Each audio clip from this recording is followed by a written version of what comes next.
નમસ્કાર, આપ જોઈ રહ્યા છો ગ્રોથ નાઉ ન્યૂઝને. હું છું આપની સાથે કિંજલ. સમાચારની શરૂઆત કરીએ તો પીએમ નરેન્દ્ર મોદીના નવસારી પ્રવાસને લઈને જિલ્લામાં ઉત્સાહનો માહોલ જોવા મળી રહ્યો છે. કેન્દ્રીય મંત્રી સી.આર. પાટીલે જણાવ્યું કે પીએમની મુલાકાત પહેલા નવસારીમાં વિવિધ પ્રવૃત્તિઓને તૈયારીઓને વેગ આપવામાં આવી રહ્યો છે.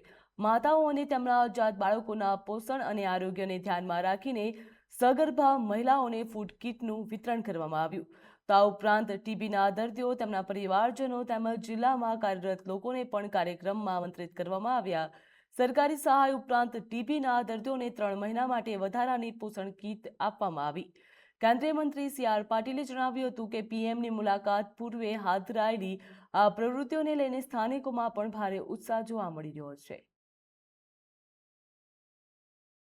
માનનીય પ્રધાનમંત્રી શ્રી નરેન્દ્ર મોદી સાહેબ નવસારી જિલ્લામાં એક પ્રવાસનો કાર્યક્રમ ગોઠવાઈ રહ્યો છે.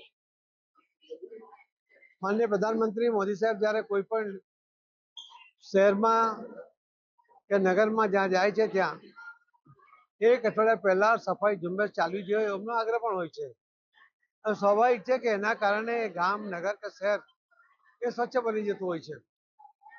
પણ જ્યારે નવસારી જિલ્લો માનનીય પ્રધાનમંત્રી મોદી સાહેબના સ્વાગત માટે અનેરા ઉત્સાહ સાથે વિવિધ કાર્યક્રમોનું આયોજન કરી રહ્યો છે.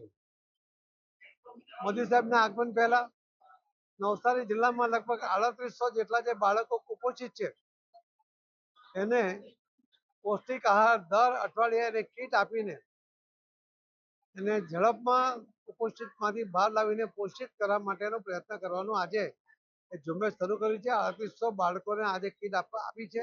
આવી અનેક વિવિધ યોજનાઓ દ્વારા નવસારી જિલ્લાને એક વિશિષ્ટ સ્થાન અપાવું માન્ય મોદી સાહેબની સરકાર, કેન્દ્ર સરકાર અને રાજ્ય સરકારની અનેક યોજનાઓ જેના લાભાર્થી સુધી પહોંચવા માટે અમે પ્રયત્ન કરીને ઝુંબેશ શરૂ કરી રહ્યા છીએ.